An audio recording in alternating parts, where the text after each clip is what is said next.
Ég heiti Dóra Sif og formaður stjórnar Þórs K. Við í stjórn Þórs K ákveðum að setja af stað verkefni í geðrækt fyrir stelpunar okkar í Þórs K sem á breiðum aldri. Eigum mikið af ungum og efnilegum stelpum en okkur finnst svona að fara að bera meira á kvíða hjá stelpum og sem snýr þá kannski að frammistöðu kvíða á æfingum eða leikjum. Ég heiti Kristín Elva, ég sálfræðingur og ég í stjórn Þórs K.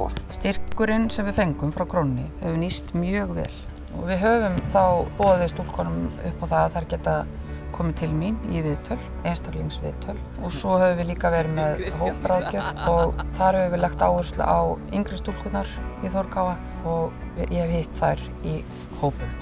Við lítum á þetta sem tækifæri til þess að geta styrkt okkur, liðið okkar, af því við viljum vera í fremstu röð og til þess að geta verið þar þá þurfum við að sinna stúlkunum ekki bara þeirra líkamlegu getu heldur andlegu og félagslegu.